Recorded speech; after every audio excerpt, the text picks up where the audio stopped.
do it. Shut up. He said, shut up. Shut your fucking mouth. It's Brittany, bitch. What? There's no snare in my headphones. You hear it, girl. Yeah. What? What? Who's going to do the intro? Oh.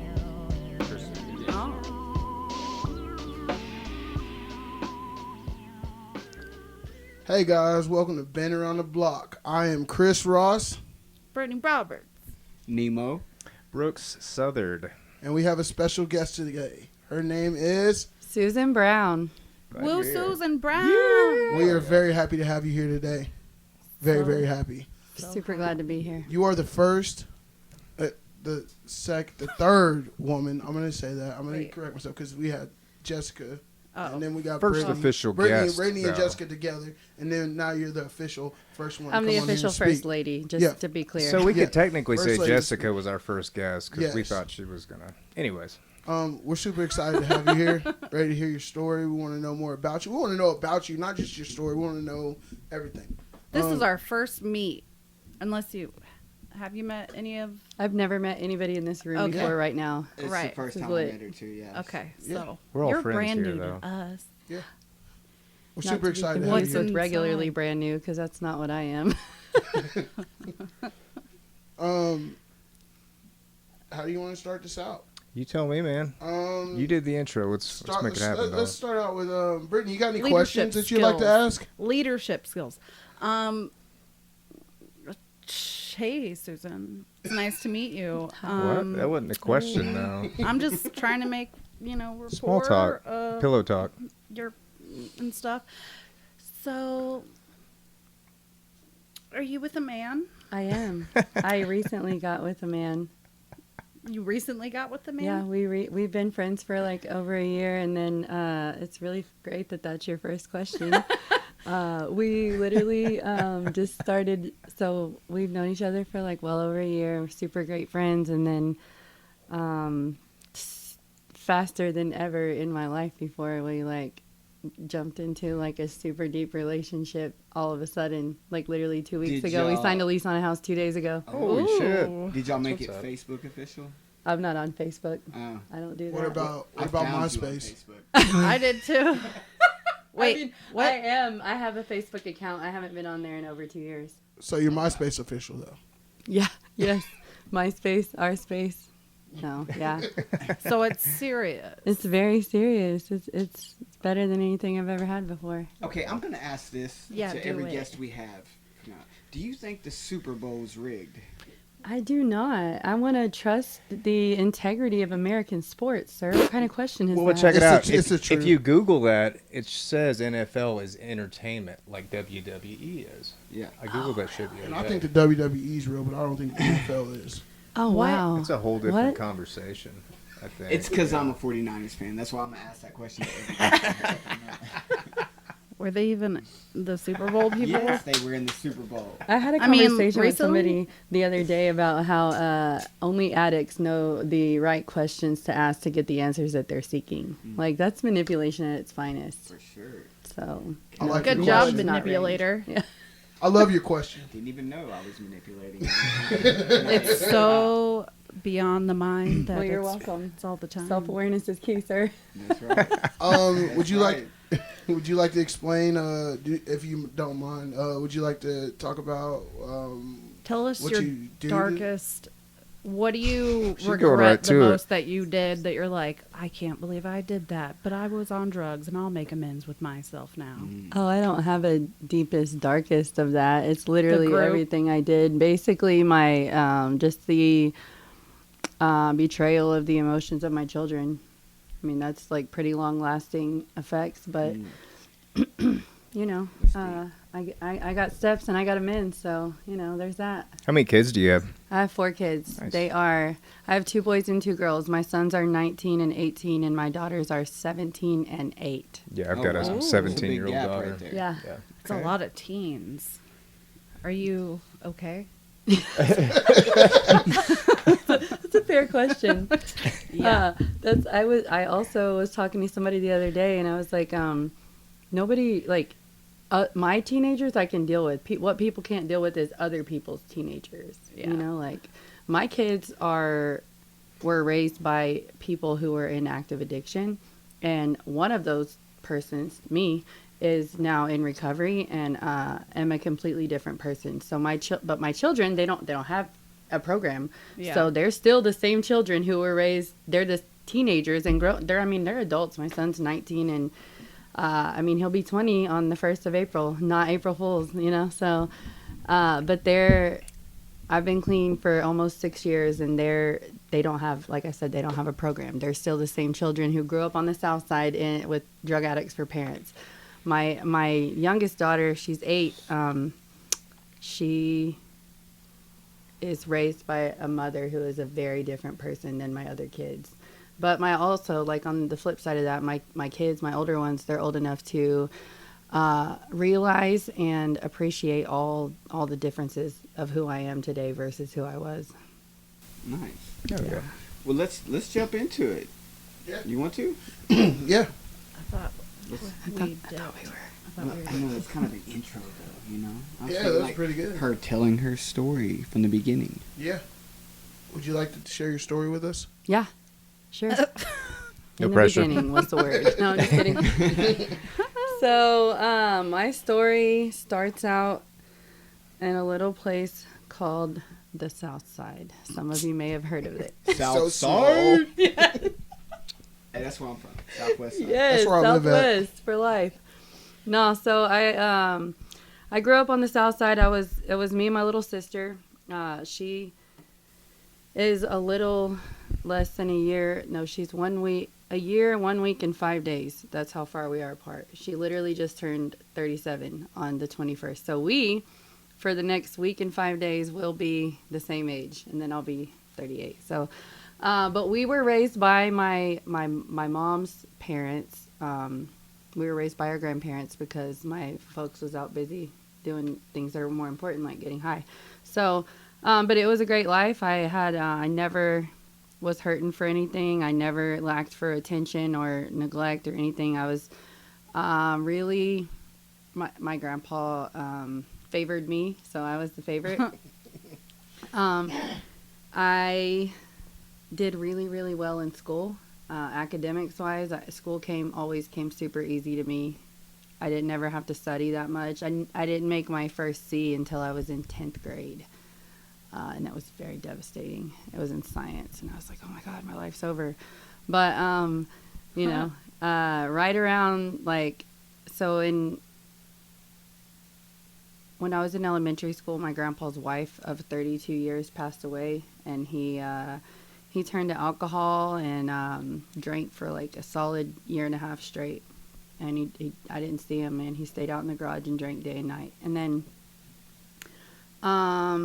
my mom and my sister always had a better relationship. Like, they were closer than what me and my mom were, because I had my grandpa. My sister, so he remarries. My grandpa remarries this younger woman who was like young, like my mom's age, and she was what I called evil, like as a child. She was like a wicked stepmom type. And she treated her children better than she treated us. And it was like she and I butted heads like from day one, which sucks because, you know, like my grandpa's an old man and he raised 2 young girls. You know, I'm sure like love's not that easy to find, but also, like I said, I was his favorite. So like me and her butting heads. I mean, they were married for a few years. They moved out to McLeod. They got some property out there and out in the country, and so I was, like I said, grew up in the city my whole life, and then for high school I moved to McLeod, and they thought I was like some badass city chick, and that just wasn't the case. I was just a regular city chick, you know, like Southside, you know, that type. So, but they don't know out there. So, and in the country there's not a whole lot to do. So I started drinking at a very young age. Like, that's just what people did out there. So that was a lot of fun. I still was able, for the most part, to, like, get up and go to school mostly until I wasn't, right? That's how it works. So I made that C in 10th grade in science class. 10th grade was a very eventful year for me. Looking back now, I see that it was also like the first time I ever ditched, like intentionally, like didn't, like I went to school but then left school and like didn't go. So that was very habit forming because I got away with it, you know. And then what else happened? Sex. Oh, that happened way before that. So Oh, okay. Well, you went way past it, so I I don't did. know. You can't just ditched. I thought skip over sex that. would be worse than who ditching a class. from the south side? Who from the south side went to the skating rink? Oh, Which is We've skating already off- we've touched on Yeah, Western? Southgate. Southgate, yes. That was where my first Sex was. not sex per se, Oh. but says it oral like sex. that? Like it was I in don't know. public. It was very not intimate, and it was just downhill from there. Like sex is a very rough topic for me. Oh, okay. I was wild from a very young age, and I have worked extremely super hard to become a very different person today. Amen. So, Amen. yeah, I was wild, but so yeah, I mean, like, this was my motto. Let me just break that down for you. This was my motto for until I was about a year into recovery. Like, boys are cute and sex is fun, so why not? Like, that's literally what, not just like my motto, that was like my philosophy. Like, that's literally how I lived. Why not? You know? So, but, moving on, so I, also at that time was introduced, so remember I said my mom and my sister, they were close. So my mom had this, throughout, like, periodically throughout my childhood, my mom was stable here and there. So she had, at one time, she had a house with a guy in Moore somewhere, and my sister was, like, living with her. So my mom had some job at some call center and got connected with my mom's drug of choice was crack, mostly. So my mom's hanging out with this girl from work, and this girl has a brother who was 21. My sister was much younger than that, and they got connected somehow. So I'm in the city. You know, I'd go and visit my sister in the city on the weekends from McLeod, and we'd go and hang out and stuff. And then one time she had this stuff, and she was like, "Hey, sister, do you want to smoke this stuff?" And it was meth, man. It was like my first time ever smoking meth. It was on foil. I used to And love it doing was that. so weird. And How old were you? I was 15. Okay. My sister was 14, or maybe I was 14 and she was 13, something like that. So yeah, it was. Before that, I was like a try it type of person. Like, I didn't realize at that age that addiction was actually a thing and like it was dangerous or anything. I was like, I'm just a kid having fun, you know. Like, this is. I'm like, why not? Like, I go to school, I make good grades. Surely I can do whatever I want besides that, you know? Like, what do you guys want from me? Right. What does the world expect of me? So, Not a bad argument. yeah, like my logic is just really non-existent. Your brain wasn't up developed. to It's, some it's point. okay. Yeah. So, but yeah, I mean, I was hooked instantly, dude. It was a blast, you know, like, and looking even at a very young age, I was able to look back and be like, man, I knew that this drug was the reason that my mom or my dad wasn't there for me. And I also really loved smoking weed a lot. And, like, I popped pills here and there, like whatever people had, you know, I'm down to do. And so it really just was kind of mind-blowing to me of, like, how much I love to eat and love to sleep and love to, like, be around people who love me. But still, like, meth got a hold of me, man, because... You know, now all of a sudden I'm not eating and I'm not sleeping, but like things are getting clean. And at that, you know, at a young age, like it only, It's like, productive. yeah, it was great. It was a great time. And then, not very long into that, I chose to move like from the safety and security of my grandpa's home. I was about 11th grade, beginning of 11th grade. I blamed it. My grandpa, so this was like late 90s, you guys. My grandpa, bless his heart, he did the best he could with us. I mean, it couldn't have been easy to raise raised two young girls. I mean, we bickered with each other and fought over dumb stuff, clothes, and just like fought amongst ourselves and drove him nuts. I know we did. But he did the best he could, man, and he gave like the most solid advice that I mean, over and over, you know, you people who were ever raised as you usually hear these things that stick with you. And he's like told me time and time again, those people ain't your friends. I'm like, I just want to go hang out with my friends, Papa. Like, why are you tripping? And he hated it whenever we replied with whatever, you know, like whatever. And he's like, don't whatever me. But he told me over and over again, and he's like, you're gonna keep, because I would go back and forth to the city each weekend to do drugs. And but I told him, you know, of course, that I'm going to see my mom and my sister. Like, don't you want me to have a good relationship with them? And he knew good and well that was bogus, man. There ain't nobody trying. My mom was wild. She was not capable of having a great relationship, and I didn't like her anyways. I mean, honestly, that's the truth, and he knew it. So, but late 90s, like, I'm not racist, so don't take this the wrong way, but he's like, you're gonna keep running back and forth to that damn city, and you're gonna get knocked up by one of them Mexicans. And I'm like, no, I'm not gonna do that at all. And then so like I'm 17 years old And you got wound up knocked pregnant up by a Mexican. And it happened. Literally everything he ever told me ended up happening, man. It was just if I would have listened, you guys, who, like, you know, like Lil Flip said, I don't know if y'all remember that. I should have listened. Y'all remember that song back in the day? Yes. So yeah, I should have listened. But anyways, yeah, I get pregnant at a very young age, and this dude was way older than me, like, until the guy that I have right now, you guys, like, all my guys have always been way older than me. I don't know if it's, When you say way, what are we talking? well, let's talk from the beginning, Nemo. Like, I was 13 and lost my virginity to a man that was 23 and married. Wow. Like, Golly. but who, like, I should have, I'm a smart kid. I made good grades. Like, how did I think that was a good idea? I don't get it, man. Like, somebody should have stopped me for sure. So that, I get pregnant. The guy was, I was 17 and he was like 27 or so, 28.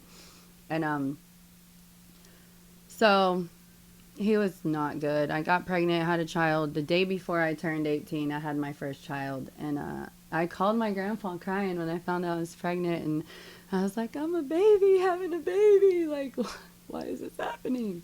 And he was like, well, I'm not going to say I told you so. And I was like, I know. So, I got pregnant not long after that again, and then we got married, and I thought that was a good idea. I don't know why. It was a terrible idea. So I have these two children, and like less than 1 month after we got married, he was in jail again for the third time within 1 month for like beating me up. So I was like, well, I don't know much about life, but I know that this is not, like, I don't deserve this, so we're not doing this anymore. So I moved around, and, like, I got a VPO on him, and we separated, and, like, I didn't see him again for, like, until 10 years later. And, right after that, I met another guy. We're not even going to talk about how old he is, y'all. It's ridiculous. But, I met another guy, and, got pregnant again, we weren't together like 3 months, and that's my daughter's dad. So I was with him for like the majority of my life, like 12 years or something. It was very, very extremely unhealthy relationship. Drugs were a large part of foundation. I don't know what we call it, but that's like how we, you know, clicked in the beginning. And then like, it was just terrible for so long. But, like, you know, I was a kid. I didn't have anything to compare it to. I don't know what relationships are supposed to be like. I just know that mine sucked, and it was not supposed to be like that. But, I mean, also, I have all these kids. I mean, he's raising children that aren't his own. So, like, it wasn't, like, all He had bad. some redeeming quality. Yeah. I mean, and in the beginning, it was, like, all right. Like, we laughed and stuff. But, like, at the, like, Bare minimum. yeah, bare minimum, man. And so anyways, and throughout like my whole life, drugs like were just a large part of what I do. Like, I mean, I used every day, man, for a solid probably 17 years. I remember one time I went for like almost a month without using, and it was just because there wasn't any good dope around. Like that was it. And I was like, it's not that I was trying to get clean or had any like goals of not using at all. Like it was just that there wasn't any good drugs, and I was just like, man, this is terrible. It never, not one time ever occurred to me that like life without the use of drugs was a thing. It just No one was like, "Hey, you're No. on drugs. No, Stop." like people told me that. I mean, it was obvious and apparent that like my quality of life was not very good. But like that's just the way it was. I didn't work. He worked. I stayed home with the kids, and like he was very controlling. And there was like at one point in time. So back to the sex thing. Like I was super loyal for like the first, I mean, to my husband who like beat me up and accused me of this, that, and the other. You guys, I'm sure, have been around people like when you're using that they just come up with these wild ideas and like they believe them to be true with everything in them. And that's what this dude did to me. Like my husband accused me of like, I can't even repeat the things, and he believed them to be true. And I was just like, what? Where did you come up with this? So, Like a myth psychosis. yeah, type. and I did not ever even have any idea of like cheating on him or being with anybody else.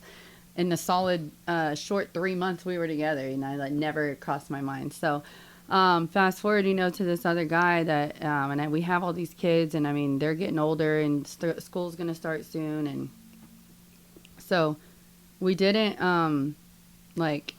I didn't like cheat on him for like the first 2-3 years that we were together, and then I did, and he found out, and then but it didn't, like, I was very unhappy in our relationship, and I blamed it on that, and because he was very controlling, he didn't let me do anything. Like I had to just stay at home all the time, so like whenever I was able to get out, like it was a extremely unhealthy cycle. Like I would be like, I want to go here, here, and here, or even with my mom or my sister, or whoever it was. Like me and this girl Amanda, we were best friends for like since like 6th, 7th grade, and then everything bad that ever happened to me, like legally or otherwise, like it was me and her. Like she was my bestie for a while, for almost like for my whole childhood and adult life. And then, so of course he hated her, like we were bad together. Like we were bad and we were good at it. You know what I mean? So, anyways, I would have to like get in some like knockdown, drag out fight with him to go anywhere. And then, so once I'm out, like I'm not going back, I'm gonna make the most of this time that I have away from my kids or from him or whatever. And, so it just turned into like this really vicious cycle of like me leaving, staying gone for days at a time, and then like the way that's what we do as addicts. I justified and I rationalized, and I just told myself like, A, I didn't want to fight with him in front of my kids, so that's one reason to stay gone. B, if I go home, like I know it's gonna be a fight, so like I'm just gonna stay gone longer. And then like C, like this was a cycle that we had back and forth. Like, well, if you would just let me go, then I would leave and come back like regular, but you don't ever do that. And he's like, so his side of it is like, well, if I let you go, then you don't ever come back. And I'm like, well, so which is true? Well, we don't know. So I'm just going to leave and stay gone again anyways. It's fine. So, it wasn't, before too long. And I mean, and there was a few times where I really tried to like, all I did was like want to go to the casino and stuff, and No way. yeah. Yes. So I would just want to go to the casino or whatever, and then it wasn't like I was out blowing all his money or nothing. Like I would have like 20 I thought bucks that was going and like somewhere else. no. So I mean, yeah, it was, and then it wasn't, and then it was, that part. How was he with the kids? The 2 kids. that weren't Okay, his? so my oldest son, he was abusive, and like emotionally and physically, but my younger son, he treated him like they have a great relationship still to this day. So there was multiple times too where I would like be in and out like with this guy or that guy, and like I'm done with you, like I'm done fighting with you, and I would take all my kids and leave and go move in with some other guy. Like that happened a couple of times. Like I'm sick of you and I'm sick of this and I deserve better. And he was like, well, whatever. So but anyway, somehow I always ended up going back. And there were times too whenever he would try to leave, like, I ain't doing this with you no more, and he'd be like carrying his belongings out to his vehicle, and then I'm like passing him on the stairs, carrying him back in, like, I don't know what you're doing, stop playing, you know. So it was very, very toxic, very unhealthy, man. And but always, like, in my heart of hearts, I knew that this was not the way it's supposed to be, and I know that this is not like my goal was always to set a better example for my children. Which, I mean, anything would have been better than that. But, you know, like, while I was there, like, I had all the love in the world for my kids. I always treated them, like, with love and kindness when I was there. I mean, so they know that I'm a good person. And, I mean, I am a good mom. Even then, they knew it. So they could see, like, the unhealthy patterns from both sides of us, I'm sure. So there was eventually, you know, whenever you are doing these things long enough, probably DHS will get involved. One of the most saddest moments of my addiction was when my younger son, somehow we ended up living in Norman very briefly because who can afford that? But we were living there. We were living there with my friend Amanda and her mom. That's a whole nother nightmare. Super broke, man, and I was out. I was staying gone for like a few days at a time at that point, and then coming home for a day or two, and then just long enough to shower and stuff and get something to eat and then leave again. So my son they were going to Norman Public School, some elementary school in Norman, and their assignment was to, if they had $100, what would they buy with it? And my younger son, he was probably like, I don't know, maybe third or fourth grade or something like that. And he drew a refrigerator with a bunch of food in it. That's what he would have bought with $100. It was heartbreaking. And so, but The that's state how, was like, that's enough. I mean, that's what a This normal photo? person definitely would have a thought. So at that point, that was my first ever referral to DHS. I found that out later. So like Norman, the school called me and were like, "Hey, we made a referral." And I mean, I was heartbroken, but I did what any good drug addict does. I went and got high behind that stuff, and because you know, I can't deal with this. Like, there was literally nothing I could do about it. Plus, let me justify and rationalize this for you guys. It was like the 29th, and we get food stamps in like 2 days. Y'all need to relax, shit, you know? Gosh. So, we moved back to the city after that, and, you know, DHS don't get on in no hurry with anything like that. So we were already like in a whole nother neighborhood and somewhere different by the time that they came. And I was like, man, y'all's tripping. Look at our house. Look at our fridge. We're fine. And I mean, like, so multiple referrals. I find this out way down the line. 5 or 6 different DHS referrals came because of us. And so I got pregnant with my last daughter, and DHS came and they took all of my children from my home. My sons were like 10 and 11. My daughter was 8, and then the brand new little 1-week-old baby that I just had. And at this time, I was still using, but I had already like stopped all the doing everything with all the guys. Like, I was wild, you know. I would just, not that I was sleeping with all of them, but like I was hanging out with all of them. Some of them I was sleeping with. Yeah, just doing whatever I wanted to do besides be at home with this guy that I'm fighting with, because we're not fighting with these guys, you know, so let's go with them. Or girls. I mean, I hang out with whoever. I wasn't picky.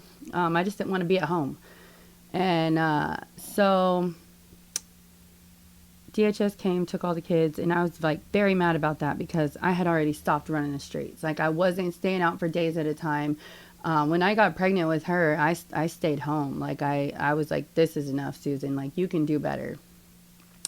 So I was very upset with like the system, and I was like, man, if they had done this, you know, like a year or two ago, then I could definitely see why. But like I already started being good. Like, why is this happening? And so they came in, they took all the kids, and it was a very sad situation. And again, I mean, I did what any drug addict does. I went in my room and I got high, and I cried and I got high. And this went on for another September was about, I had like that, they informed me that I was going to have to do a drug test. I mean, I had every intention of doing whatever I had to do to get my kids back. Like, yeah, I know I ran the streets and I wasn't home a lot and I was not the greatest mom, but like I can be. Like, if they just will tell me how to do it, I can do it, you know? So they gave me a plan, and I did everything that they told me to do, man. And I got clean, and I got my kids back in 10 months, which is very fast for a DHS case. So I got clean, and I went to a meeting, man. This girl that I didn't even know called me and was like, hey, I got your number from your sister. You want to go to a meeting? And I was like, sure. Because like at this time, so I was the only one in my house that got clean. Their kid's dad did not. Like everybody he was using, there was another girl in my house. They were still using. All the same people were still in and out of my house at all hours of the night. But I wanted my kids back. Like, and I, so I stopped, man, and I stayed stopped. And then, I went to this meeting, and they like, so you guys can imagine like all the fights that we had day in and day out, like all over the years. And these are things like some of them I had like the downgrading, like degrading comments that he told me like in front of my children. Like a lot of them I had coming, and a lot of them I didn't. So, but still, I mean, this went on for years and years. So I remember walking into the meeting the first time, and they told me that I was the most important person there. You know, that's what they do at your first meeting. Like, is anybody here for your first time? Yeah, I am. Well, great. You're the most important person here. But they warned me, you know, like tomorrow you'll just be a regular addict just like us. And I was like, I can hang with that. So, you know, like it was really good to be told that I was the most important person there for no other reason than just that I was there. That was really cool. I hadn't been told that or made to feel important or valued for a very long time. And so they told me to keep coming back. And so I did. And I went, but a lot of times, you know, like people, I learned things the hard way. And I made it super far in life. Like through my whole life, I made it without, with just like doing the bare minimum. And I was like semi-successful, like in school and things like that. Like I did the parts I wanted to do and left out the rest. So that's what I did with recovery when I first got there, you know, like the 5 suggestions and stuff. Like I was like, like I'll pray sometimes, you know, and I'll like they get a book or whatever. And I'm like, I can look at it while I'm here. That'll be fine, you know, and get a sponsor. Like, I could probably skip that one for now too. We'll see what happens. And also I missed the part where in my program they told me that alcohol is a drug too, and I'm like, but I'm not smoking meth, so like we'll skip that one too for now. So I did stay clean, and I stayed sober for, I don't know, a little while, a few months or whatever. And then the kids got to come home. Everything was great. Like, and also a very important part, they had very, very awesome foster parents. So my boys were together in one home, and my girls were together in another home. And I am still like friends with both of those families today. I'm very grateful that God used those people in my time of need, and I feel like they helped us really grow together closer as a family. And they definitely showed me like what good parents can be like. So I'm really, really grateful for them. But so the kids got to come home. The boys had got into wrestling while they were in foster care, and so after they got to come home, they were still in wrestling for a little while, and so they were home for maybe like 6 months or so. And so probably about 4 months into that, I started drinking a little bit. We were actually I don't know, just I felt like it was okay, you know, because like it wasn't meth, and I'm like still at home with the kids, everything's fine. Never had an alcohol problem. Right, I've never had an alcohol problem. My body has literally never craved alcohol. Like, this is fine. And so, but I like was just buzzed up enough one night to, well, I mean, I can see like looking back to how like the alcoholic tendencies were there, the addiction tendencies were there, because like we started off just like drinking on the weekends or whatever, and then like pretty soon that wasn't enough for me, because like by the time that like he gets home from work and I like cook dinner and then we start schedule drinking, around it's it. barely time. It's already time to go to sleep, bro, and I just caught a buzz. Like, this is boring. So I start drinking earlier by myself in the daytime, like, and then that happens a few times, and then by the time that he gets home from work, like, I'm wasted one night, man. Like, I don't even remember what happened, but I remember it was whipped cream flavored vodka. And that's all I remember. And I drank like most of the big bottle by myself, dude. And so what happens is the kids are out of town at a wrestling tournament. The girls are with the foster parents, like just having a visit. And so there's no kids there and nobody to hold me accountable. And I was just buzzed up enough to think that, like, man, and the right person was there. Because remember, I'm the only one that's clean here. So everybody, all the people are still there. So I'm like, I can just smoke one bowl and it'll be all right. You know, like, it's fine. It'll be fine. And then it was not fine. That was in February, at the end of February one night. And then... What year? That was February of 2016. Okay. To follow a timeline. So, no, it was 2017. It was 2017 because the kids got to come home in June of 2016. So... 2017, and then by October of 2017, I'm like out already, doing way worse than I ever was before. Like, by this time, I'm already moved in with another guy. I went and got all, like, I'm not even like back and forth between like my house and other people's this time. Like, I like full blown like go and get all my things from Jeff's house, like my kid's house, and I'm like, I don't care like what you think. I don't want to be with you, and I don't know what we're gonna do. But I'm not doing your kids doing with this. you? No, but I went and like got them like on the weekends, and I had a lot of drug money, dude. Like, the dude that I was, again, it was so Jeff also would talk the most crap to me throughout our relationship, and he's like, you're gonna keep messing with them damn Mexicans, and you're gonna end up in prison. And I'm like, you're an idiot. No, I'm not. And like, you don't know what you're talking about. So. Because like he would tell me these things, but then he's like, call your boy and get me this stuff. And I'm like, okay, you know, so like it, you know, we do what we got to do to get what we want. Right. So, I mean, he's no different. So what happens then is, by October, I'm like, you know, I'm out doing this again. And then, so that goes on, and I'm back and forth. Like, I'll go get my kids on weekends. I had all this drug money. So I'm like going and buying them the freshest soccer cleats and the freshest, like, you know, whatever they needed for school. Like, they had Xboxes and this and that. And then, I mean, and I thought I was being a good mom, you know, like, that's what I thought. So, like, they're getting things that I wouldn't be able to give to them otherwise. And one of the second saddest moment, like, right before my worst downward spiral, is my little baby daughter. She was, like, 2 at the time.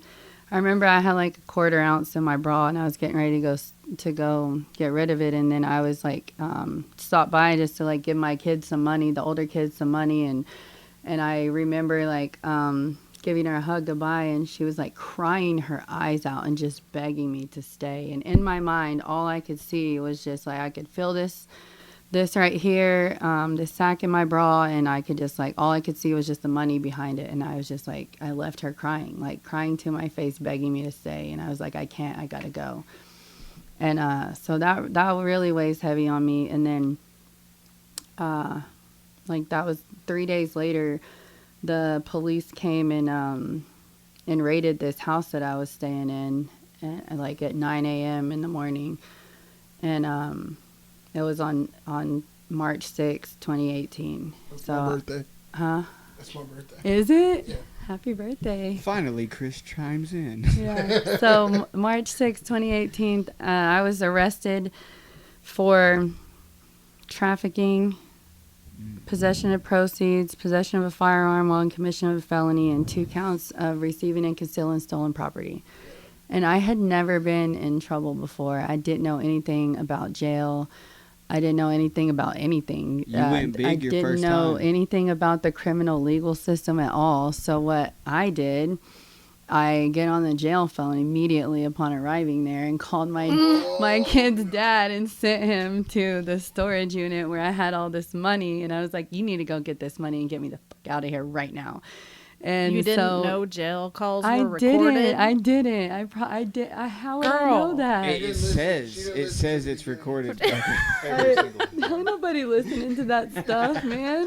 I mean, So I gave them probable cause to go and get the rest of the money that we had, and then they wonder why people can't make bail because y'all are out here taking all our money, you assholes. Oh man. It was ridiculous, you guys. I'm so grateful that I don't live like that no more. So, you know, I was just in a meeting this morning talking about how wisdom is knowledge that is applied and experience that is gained with that. And I didn't have any of those things at that time, you guys. I didn't have wisdom or experience or bare minimum knowledge. But I thought I knew it all. To be clear, you couldn't tell me nothing. So, learn the hard way. yeah. Oh, Definition. If I'm learning, it's going to be the hard way. I promise you that. I guaranteed. So, what happens is I sat in jail for 100 days, and then this program, Oklahoma County. Oklahoma County, baby. Shout Yes, out honey. 201 North Chateau. Hey, right there. So what happens next is I was really really happy in jail. I had been to just enough meetings while I was trying to get my kids back to know that there is a higher power. And as a child, I rode the church bus to church and stuff. I mean, I've always been. We're in Oklahoma. I've got saved as a child. You know, I knew that there's a God and there's a Jesus and they love me. And so it occurred to me, about 10 days after I was, after the drugs wore off and stuff, and I'm in county, that I need to stop using, man. I've put my kids through so much bad things their whole entire lives, and I decided then and there that I don't want to do that anymore. I'm so tired of hurting the people that love me the most in this world. You're 32 at this time. I don't know how old I was. Yeah. That sounds about right. I'm following the timeline here. Yeah. guys. So I was 32 when I got sober. Yeah. So, yeah. Yeah, that's a great age, isn't it? Mm-hmm. So it occurred to me, man, I made that decision sitting there in Oklahoma County in 6D31 that I don't want to do this anymore, and I can't do it by myself. I knew that I had to have a power that was greater than myself to help me stop. So I hit my knees, man, and I begged God to please remove from me the desire to use drugs, because I like doing drugs, man. I like to get high, and even though all the damage it causes, all the wreckage it creates, all the trauma and all the bad things, I still like to do it. But I wanted to want to stop, I wanted to want to stop. So I prayed, man, day in and day out, and I begged God to please just remove from me the desire to use drugs. And so I had the bomb Sally too. She was on the same path I was. We both was tired of using, and we both wanted to be different. And so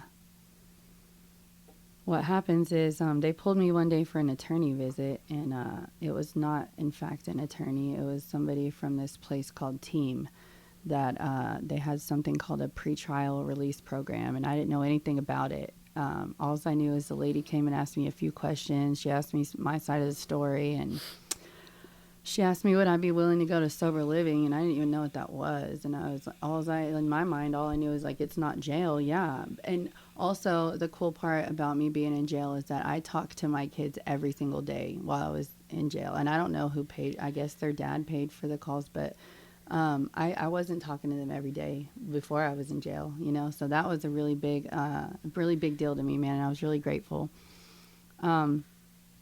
So they pulled me. They asked me these questions: would I go to sober living? Would I be willing to do X, Y, and Z? And I was like, yeah, I'll do anything, you know. And so she was like, well, I'm not gonna lie to you, like these charges are very serious, and the judge may say no, but I'm gonna ask her. And I was like, all right, cool. So that was like on a Wednesday or Thursday, and she said, if the judge says yes, then we'll come and get you next week. And she came on Monday morning, and she told me that I was going to be picked up to get out of jail on Tuesday. We were orderlies too, me and my cellie, so we got to get out every day out of the jail. And I literally didn't know anything about jail, you guys. Like I had a lighter in there, and I had so I'm like a giver. I'm very generous, and I'm giving away all these things for free and giving stuff to people that don't have money and everything. And she was like, you need to be charging people for that, because if you're the pot orderly, you can get out and you have to pass things from cell to cell and do all the things in jail. It was a really great time. Did you do a lot of fishing?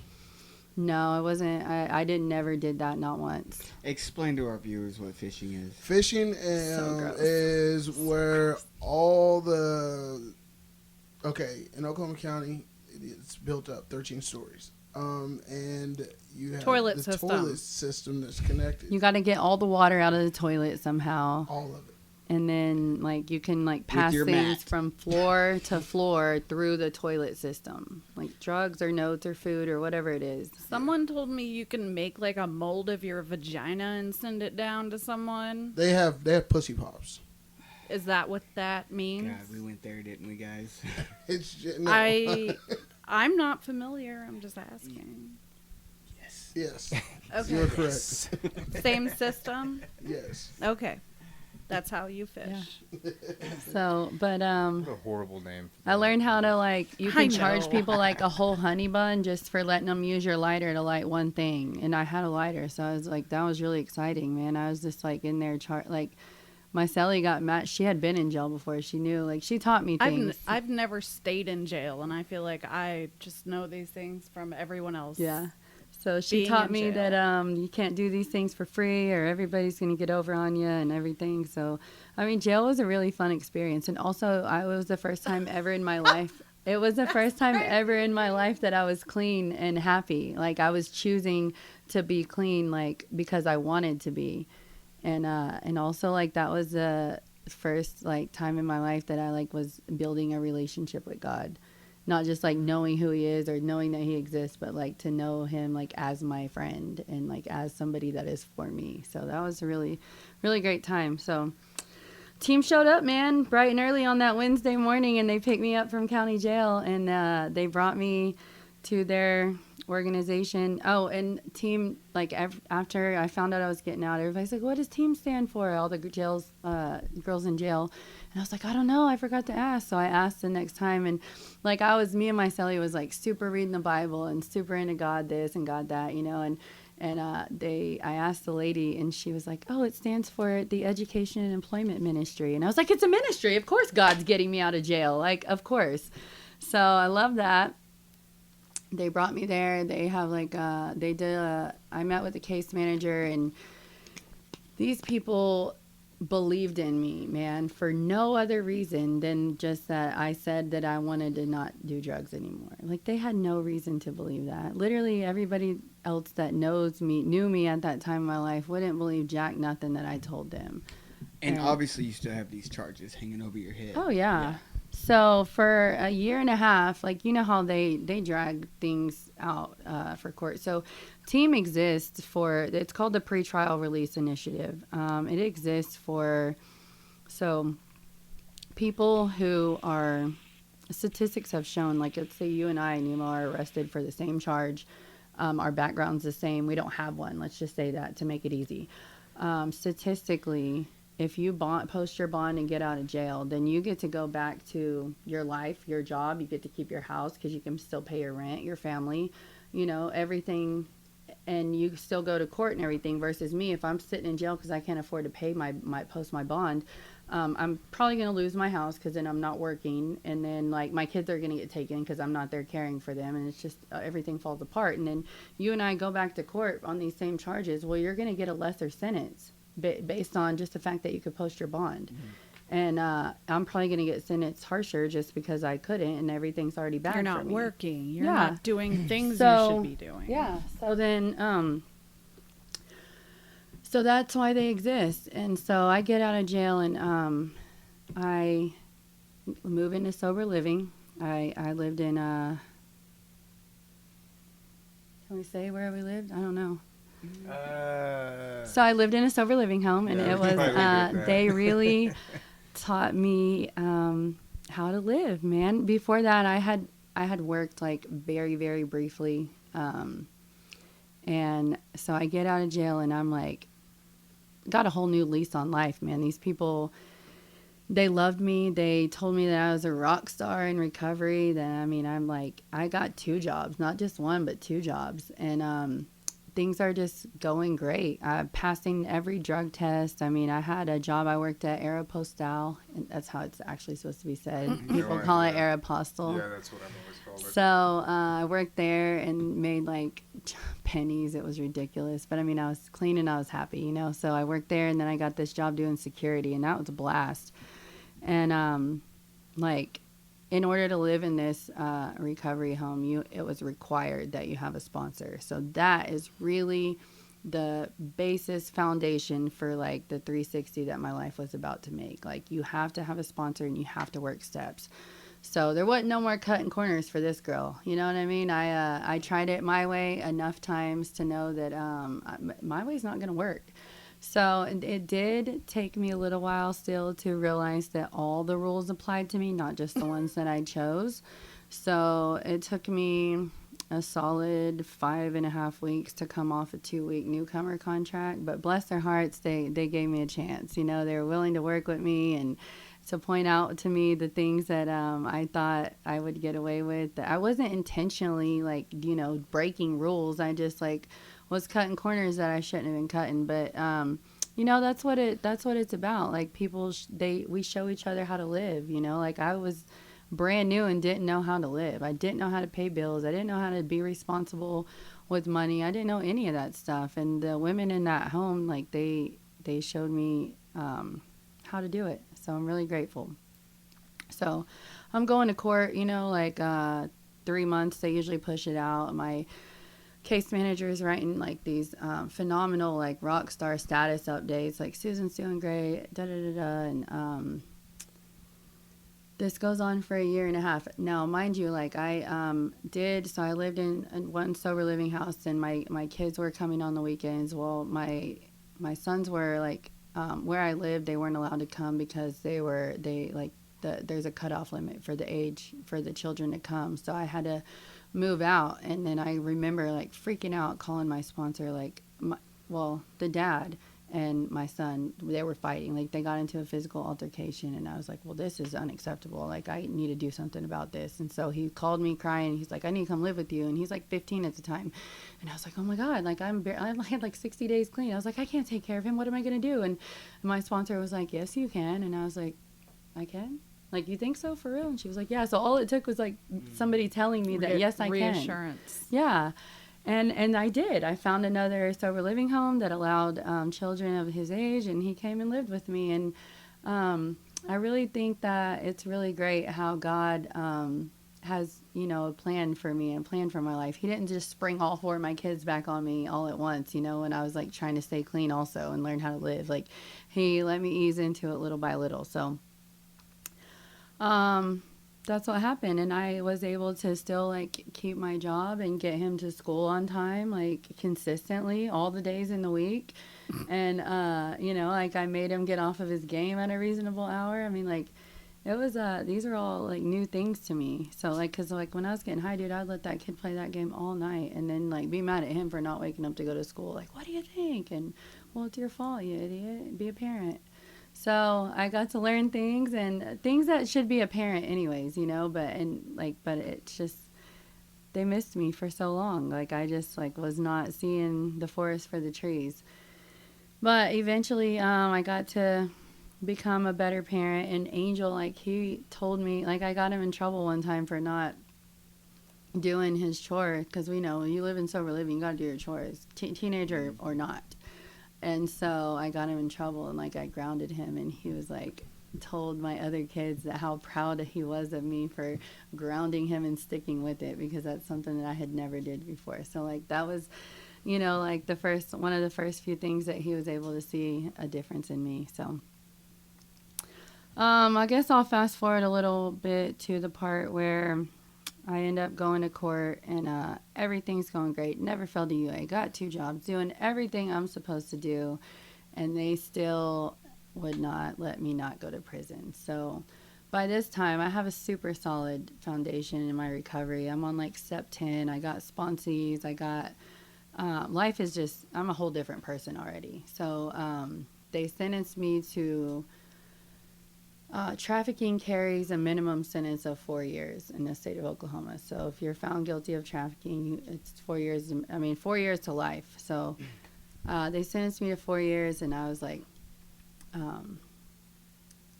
I accepted it. Like I had enough recovery in me to know that I can accept responsibility for my actions. So that's what I got to do. And also, the other hand was that I knew that there were women in prison who did not know God and who did not know that there's a better way of life. And so I was like, look, God's fixing to use me up in here. Y'all got no idea. So that's exactly what I did. I went. My case manager from team was there on the day that they sentenced me, and then they gave me like about a month and a half to get my affairs in order.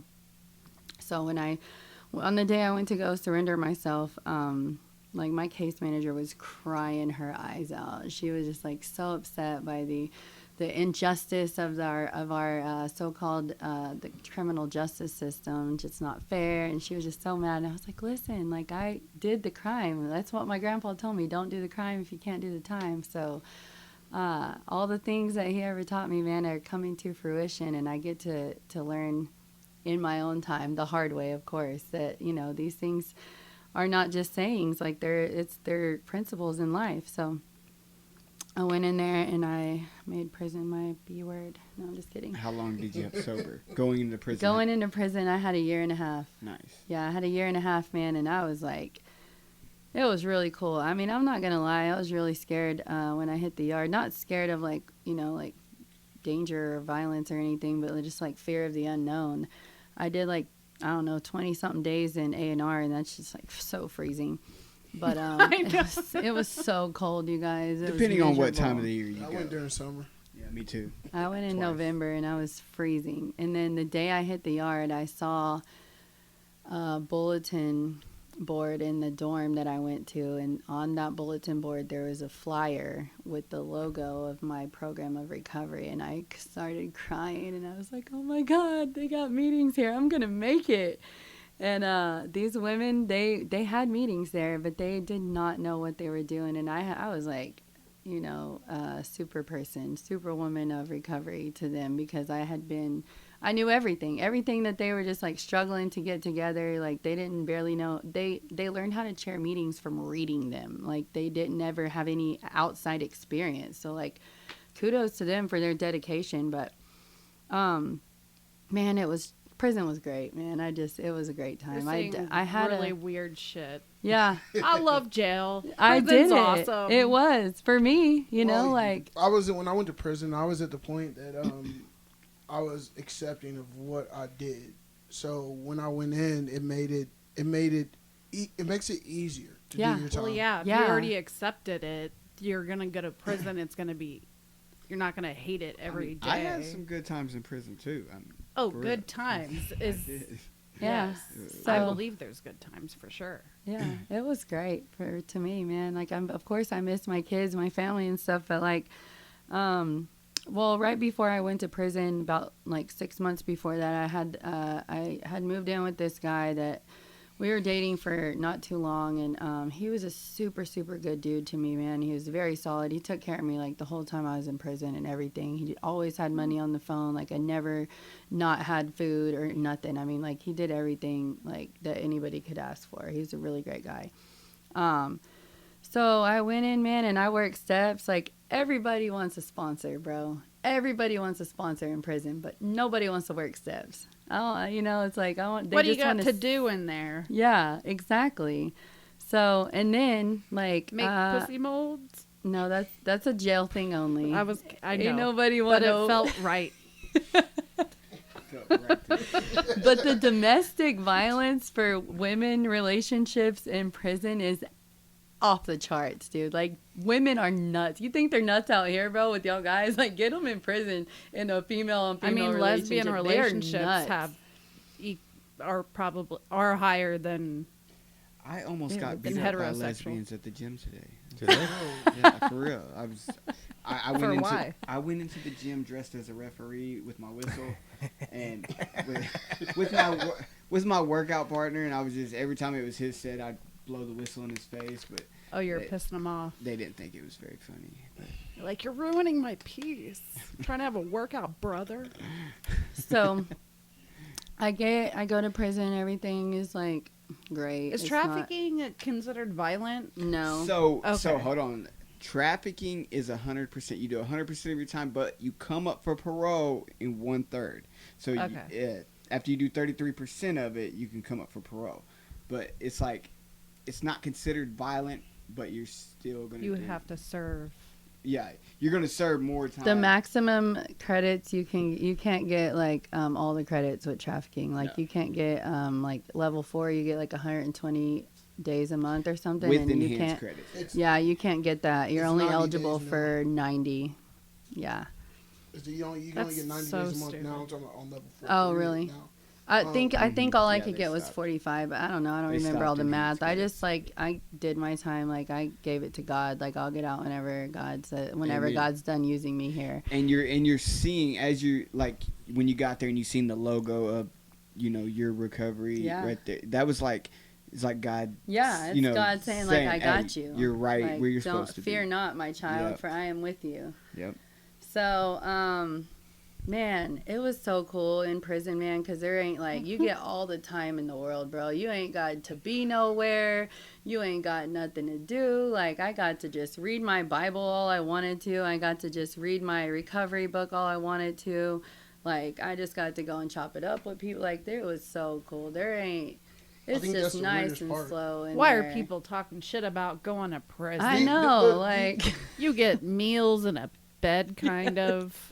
Hey, life is very fast. Yeah. It's kind of like a vacation. It was. A And vacation. so what happened is I got there in November, okay, in 2019. Well, March 2020, COVID hit. So boom, everything's on lockdown. Everything. And I didn't have nothing. I had never been to prison before. I didn't have much to compare it to. But like all these women were tripping. They were mad. The whole yard's locked down. And I'm like, I don't see what y'all's mad about. Like, literally, we could not even leave our bunks. They brought us every meal, like, hand and foot waited on us. Like, I'm a princess over here, like, getting waited on. Why y'all mad? But I guess, they wanted They to have go outside and things this, to that, and do. the other. And yeah, when they things stop to do. movement, drugs are Yeah, ain't that's what coming it over the was. But, fence. like, I'm pretty naive. Like, Plus, I people don't need to look at move. things like that. I don't see things like that because that's just not the way my mind works. And so like it didn't occur to me until like 6 months after that why everybody was so mad and angry and getting fat and all these things. And then I'm like, oh, that's why. I get it. So When people like to like move, yeah.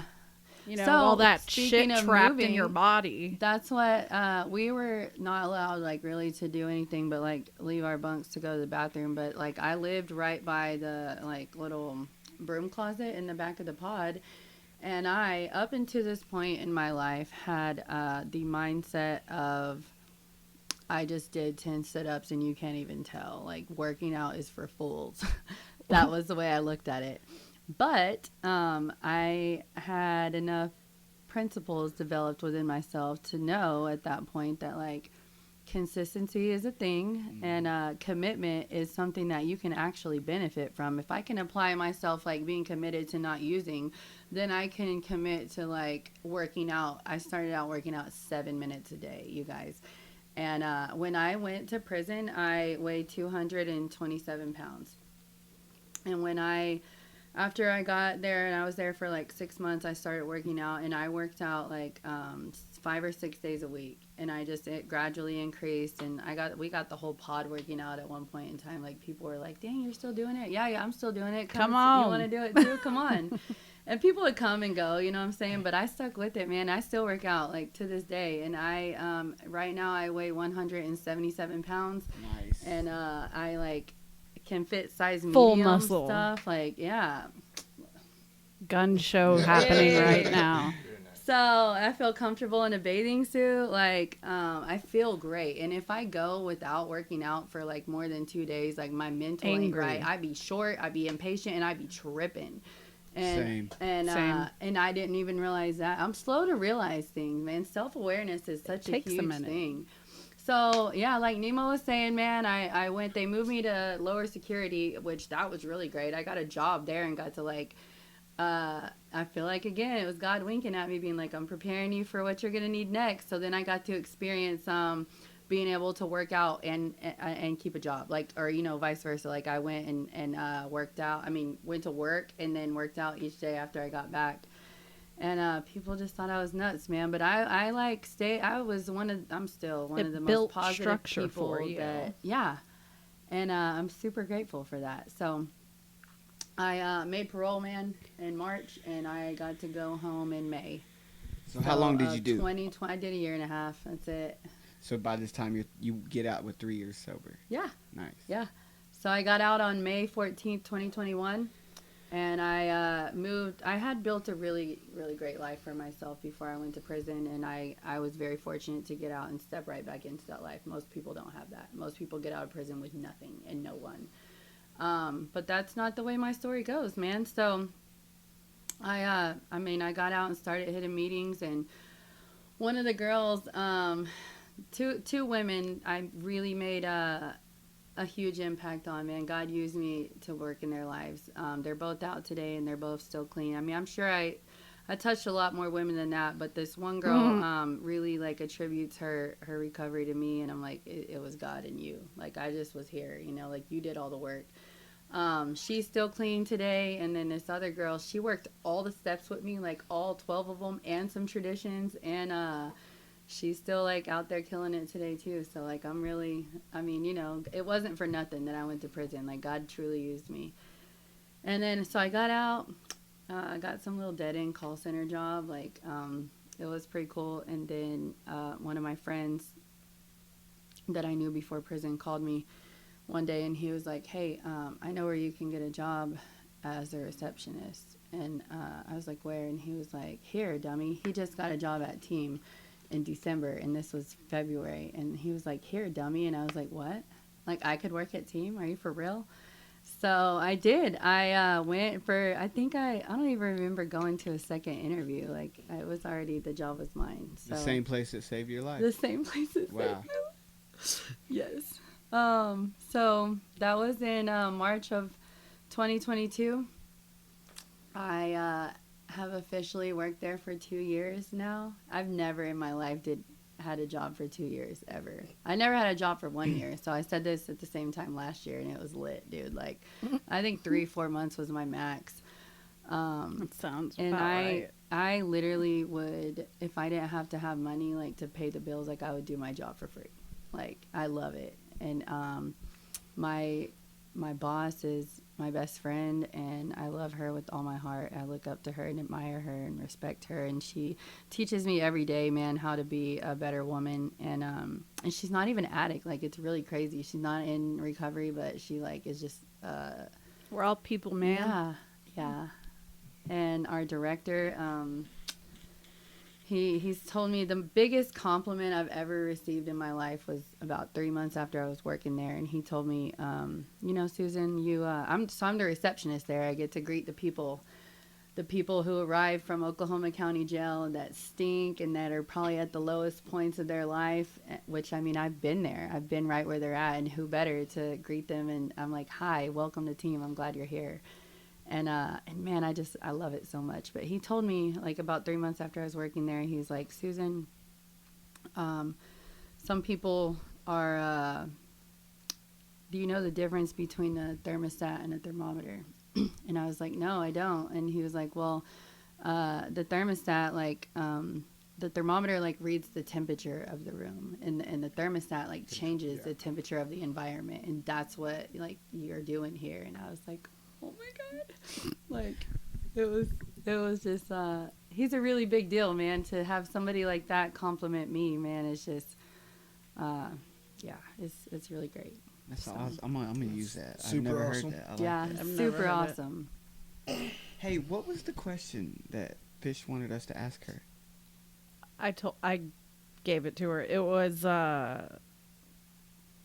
It was who are How do you, you live- unrefined? like without limitation or Who are you unrefined, unrestricted? yeah. That's what it was. So yeah, I mean you could paraphrase that question. Who are you when the doors are closed? It's pretty much When what no it one's said. looking. Yeah. Yeah. Yeah, integrity. That's what I was gonna go with, Brooks. I was like, man, because my program of recovery, like who I am today, like I'm a woman that's walking with God, trying to get closer and be more like Him every day, and to like I'm a person that has integrity. Like I took the honesty part seriously when I first got clean, and I was saying things that did not need to be said. You know what I mean? Like that's. You know, just because it's true doesn't mean you have to say it. But I missed that part. You know what I'm saying? I learn things as I go. But so today, like, I'm the same behind closed doors as I am out in public, man. I'm the same, like, I just have a lot of energy and a lot of passion for Jesus and recovery and people. Like, I genuinely love, people, humans. It doesn't matter if you're male, female, what color you are. Like I love you and I want the best for you. There may be like one or two people that I am not crazy about, but that's it. Like I literally love everybody. Because they're garbage people. Yeah. They're, what are they called? Deplorables. I've learned to live. You got. I mean, I don't hate anybody. I do not have hate in my body at all. I do not. I feel Shouldn't like say there's- hate. Well, no, I don't. I love everyone, and that's the way that you're supposed to be. You're supposed to be that type of person. I can't name one person in this world I dislike. We might not agree with what someone says or what they do. That don't mean that I don't love them. No, we all I have a love right you to be here. too. That's what I try and live by. There's a passage in my book of recovery that I read. A lot. So what's your sober date and how long do you have sober? My date of recovery is 6/15/18. Nice. So when I got out of jail, I did get high one more time just to make sure that I didn't want to do it anymore, and it was the most miserable feeling I've ever experienced in my entire life. Good. I hope you felt shame. I did, but you know what? God used that too, just to show me that He still got my back, because He poured a little blessing on me right Grace. after that, and I was like, "Thank you, Lord. I will follow you." That grace, man. That Yeah. love. And He's just opening doors for me left and right now, you guys. Like, I have my PRSS certification. I got certified as to be a behavioral health case manager. So, I mean, I really dig my job at Team as a receptionist. And, I mean, I will be there. Like, last year when I was getting all these certifications, I wanted to, like, be something else, you know, like, do more. But, like, God's using me where I'm at to reach the people. I go to this really sweet class at this church called Alpha. And it's about. I've been to that actually. Dude, it's so lit, man. So we're trying to get the next one starts in September. I'm trying to pull as many people as I can to it's a 10-week class. I went to that. I was About- actually going to try to Come take and that see. class. about a Come year and ago. see, man. Come on. Yeah. It's It's on actually- Wednesdays at 6, bro. We'd love to have you. It's really, really great. And I have recently in September, so my little baby daughter has been living with her dad, who is still in using active addiction. Her whole life she's been with him, and I got physical custody of her in September, and going to court on April 5th to get full legal sole custody of her. Amen. Yeah, the kids are great. Like I have great relationships with all of my children today, which I'm so grateful for, man, because I don't deserve that, man. I put them kids through hell, but grace, right, Nemo? That's right. But grace. Let's talk about the fruits, the byproduct of living this good life of recovery. What, me, I never had shit. So when I tell my story, I like to talk about the fruits of living a good life because, a lot of people out there have not had they haven't had shit too, and when you start to get these things, it's okay to be proud of having those things, as long as you know where it's coming from. I know you Humble. do. Yeah, Yeah. staying humble. Um, so what do you have in life today that you would say is a fruit, is a byproduct of living this life? So the fruit that I have today, today is definitely more of like the character that I have and like who I am as a person. But like the material thing, like I'm not gonna lie, the first this is like the best job I've had, which I haven't had many jobs, but like the first check I got from working at Team was the first check I ever had that had a comma in it, and that was really exciting. And I went straight to Nice. I went straight to Champs Bro and bought some Nikes for me and my man. Like, I was like, man, we living now. My You know man, what I my mean? man, my Like, man. I love Nikes. But, so besides that, like, so that was important to me at that time, you know, a couple of years ago. But like, I'm still, like, I'm growing and changing every day. And so, like, the fruits that I have today, the most important thing to me, like Brittany mentioned, was like the sex and stuff like that. Like, I was the worst, man. I was the type of girl that you didn't want around your man. You know, like if I want him, I'm getting him, and that's not who I am anymore. Like, I have respect for myself and for my relationship and for your relationship. You know, like I don't want to be. I've worked very, very, very hard to change the type of woman that I am. I've always been a pretty girl, but today I'm a beautiful woman, and I have respect for myself, and I have integrity, and I mean, I don't lie, man. If I say that I'm gonna do something, I do it, and if I'm not able to, then I'll call you and let you know first. And that's a very different change, drastic change from who I used to be. And you mentioned earlier that you haven't been on Facebook in 2 years. Is that part of your recovery, not being on social media? Yeah, it's the relationships that I've been in, the men that I used to be with, they're very insecure, and it stemmed from that because Facebook Messenger gives people the ability to just jump in your inbox anytime. And me, like, I'm so friendly, and I just really love people, and they're like, "Hey, girl, what's up?" Naive. And then things happen. Yeah, They have naive. constant And access. so, and I like, you know, I want to help people, and I want to bring them to Jesus and bring them to recovery, but that's my intentions, and that's not everybody else's. You know, You got to come that's through this not their channel, motives, bitch. man. It's not their motives, and it took me really just until the last few months to realize that's just because that's what I want for them. That's not the way that they're taking it, and then it causes, you know, problems, and I don't like problems. So like, if it really means nothing to me, this text mean nothing to me. Well, then don't do it. Okay, well then that's a great idea. Let's not, you Mhm. know. So People should take note of that. yeah, and I give, Recovery or not. yeah. But they don't. But they could. This message is for you. Yeah. PSA. So, what would be your question for our next guest? The question I have for the next person is this. What was the last criticism you received, and was it accurate? Ooh, that's good. That's really good. That is. That'll definitely take And- some thinking. I love how the last guest and her. I think that's just, great. they- We just keep progressing on. yeah, they Yeah, just that's answered really it good. real quick too. Yeah. Yeah. That's a extremely good question. Makes me want to think about it.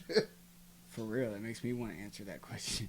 Answer it. Do you know it already? Yeah, I mean, What is the it? last criticism? The last criticism that I got was from the guy that I did social media with. I mean, that we blew up on social media, and he said I betrayed him, and that my ego got big. And I would say, looking back and reflecting on that, it's probably half true. You know, and I had to take a step back and really check myself. Well, God checked me.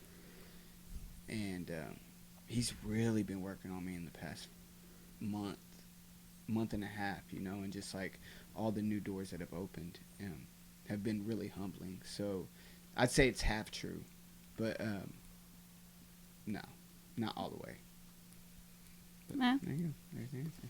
But it's really great though to be able to reflect on that. Like, self-awareness to me is the key to change. Like, you can't just be aware. I mean, you got to put forth some action behind it too. But like, if nobody usually it takes somebody to call me out on my stuff, because I am good enough, like of a great enough mindset today to where like I'm, like I said, I have integrity. Like I'm not out here doing nothing intentionally to, you know, build myself up or be somebody that I'm not, or to hurt you. So like if I hurt you, like you got to tell me or I won't know. I promise you.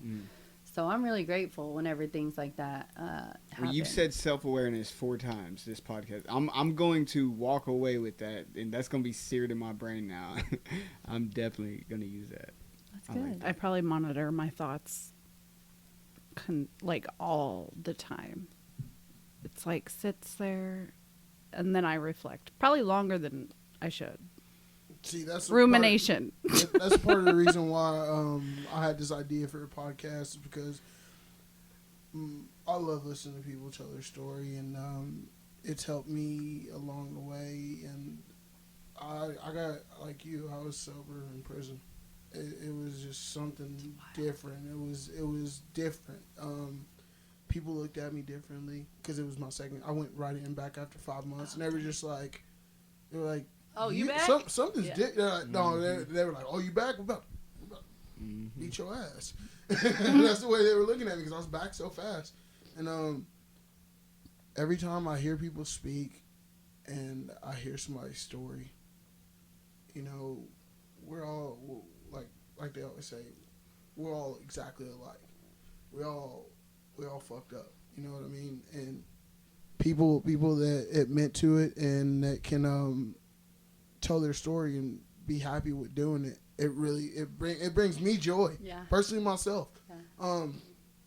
And I think it's excellent that we can get this message out there, and so, you know, people that are still suffering or people that are going through the beginning of recovery, it helps them. And some people need to hear this stuff, because if I didn't start out going to speaker meetings all the time, I'm not sure how I would have gotten to the point that I love listening to everything that everyone has to say, and me listening and comparing myself.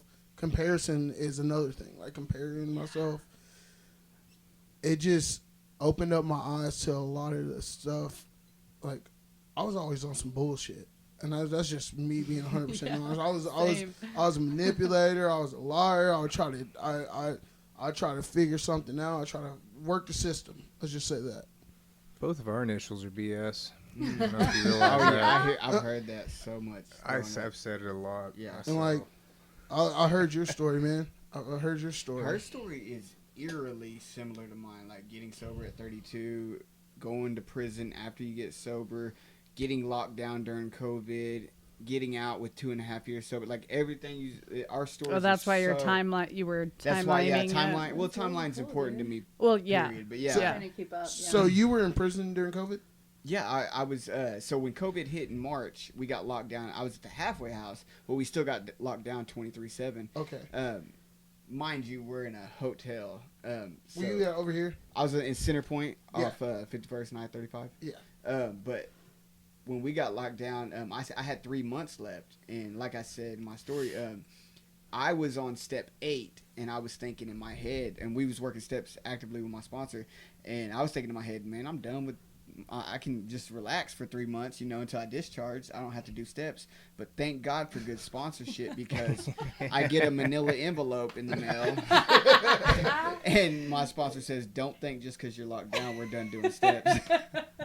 And he gave me homework to do. That's So great when your sponsor knows you like Oh, that. Like God, you, yes. you I thought. love him to death. You thought. I tried to blame COVID for ruining my life, because I got out right whenever everything shut down. I got out January 27th, and I was out for about a month. Oh, man. You got, I broke my knee 3 days after I got out. Dang. so broke you my got knee. out. Kobe dies. And then COVID hits. Yeah. Oh, Oh, back man. to back. Man, Oh It's man. rough. rough time. For real. Smack. It was Super hard. it was different. I didn't know how to handle it. I went to go look for A a lot job. of people didn't know how to handle that shit. I went to go look for Clearly. a job, and they were like, "You can't find no job right now." Dang. And I was Not- homeless, so it was like What? I was living in a hotel over off of Reno, and I was looking for a place to live, and I was just like, somebody was like, "Oh, if you stay somewhere, they can't kick you out." So I You was went- at the extended stay, huh? Yep, you already know. I was hotel hopping, And the only thing that what I fell back on is what I knew was selling drugs. Yeah. But after I got arrested, I was just like, this ain't working for me, you know. And now I'm like, well, not right after. It took me a month after getting arrested to give up everything. And I'm super blessed, and I'm super happy to have people come on here and tell their story. One of the things that like was the biggest difference I seen from before I went to prison and after I got out. I mean, it was just a year and a half, but like the homeless population, you guys, was like exponentially increased. Mm-hmm. I was shocked. I still am like, man. And I guess it's because of COVID. I mean, I don't know, but like, I'm really just. Well, the housing market and people with a lot of money just kind of bought neighborhoods to renovate and charge a fuck ton more money. The neighborhood I live in right now. And then I think it may be like because before I went to prison, like fentanyl wasn't really like that big of a thing, and then while I was in there, it is, and I think like those two things, you know, together, like. So where I'm at today, like I have this, me and Dustin, my boyfriend, like we have we move super fast, but we've set like some year-long like goals. Like by the end of by next year, like by next March, we're gonna open a sober house, man, and it's gonna be called Alpha 405. That's what we're gonna call it. How old is Dustin? Can I ask? He's 33. What? She Oh, went younger. from old to younger. Okay. Listen, you guys, game changer. Like The young ones want to really make you happy. That's great. Yeah. I don't take much. I'm super happy anyways, man, I promise. But That's right. it's just so, listen, That's it's so awesome. good. He's so great. That's awesome. And he really appreciates me. Like, not for sex or, you know, not because we're not doing that until we're married because we honor God. Yeah, he appreciates, In your like, heart. who I am as a person. Mm-hmm. Which, I mean, other people have said that, of course, but, like, they was lying, you know? Game recognized game, you know what I'm saying? Like, I know, you're like, yeah, you can say that and you want to think it's true, but, like, I know that you're just using those words. Yeah. But he really means it, and I know that, you know? Like, when you know, you know, you know? You know. I know. You know. I know. Brittany. I trust you. That you trust yourself. Yes. Yes. That's great. So you said the first time you ever smoked meth was off of foil. Did you after you did that? Did you smoke it off foil quite often after that? Yeah, until my sister taught me how to use a pipe. I used was to hard. I used to walk around It's with like, foil this in my is weird. pockets, like, but I didn't smoke My meth off friend of and them. I, the Amanda girl that I mentioned, we did everything together. Like, we lived together from the age of like 15 to 17, and she, you know, like the little bathroom trash cans. Like, we would fill up the whole trash can with nothing but foil balls in like a week, just full of foil. It was ridiculous, disgusting, man. Just like used up foil meth foil. balls. Yeah, I'd have them in Yeah. my pocket. Like, I walk around, people be like, What but the I fuck? didn't smoke meth off of foil. I smoked heroin off foil, and Why wouldn't you just buy a pipe? I would Why just didn't you always just carry shoot foil. Is that up? when you're like, That's what I fuck did. this? You don't Let's smoke just meth. get I a never needle. did all that. I mean, did I- that for a long time. You don't Did that for smoke. like You don't 17 smoke years. heroin out of a pipe. I don't fucking know. I said a needle also. Well, yeah, I had some of those. You're like, too. oh, this is taking a lot of space. Well, Better ladies and let me get a gentlemen. belt. Anyways, I'm not speaking from experience, so just ignore me. I really loved your story, and Yeah, I very think, grateful for you coming on. That's going to bring a lot of hope and encourage a lot of people who are listening. And I will post this to my platforms, so I think a lot of people will hear it. Yeah, thank you very Good much to for hear. coming on. It's really You're cool. welcome, you guys. Thank It's you so very much good. for having me, man. If I can just reach one person, then that's like the goal here, you know. Oh, yeah. Like, just Plant that give seed. one person a little hope. Well, I think what There's always we've hope. been trying to do is maybe we can do a follow up here, 6 months, something like Absolutely. that. Cool. I'd love Love that. See where you're at on the sober house. Yes. An Alpha 405. Yes. Oh, yeah. We already have plans. We have a business plan already. Oh, We yeah. have a logo. You talking to Blake? No, Oh, you I better did. get I some talked to game him from the other Blake. Yeah, morning, dude, but that I have dude, I he's got his Promise shit His together. Recovery. Like Ryan Reed is one of my Uh-huh. best friends. Oh, Like okay. him Oh, and I his know wife. them. I picked their brain the other night. Like I got the whole get down. Yeah. There's about to be So I will. Yeah. Connection of connection. Yeah, Oh, this is yeah. about to be. I'm working on a few things myself right now. I actually got my LLC, so I can start working towards that too. Great. Y'all better get ready to recover. Yeah. All right, guys. Thank you guys for tuning in. We'll see you guys next week. Thank you. Thank you.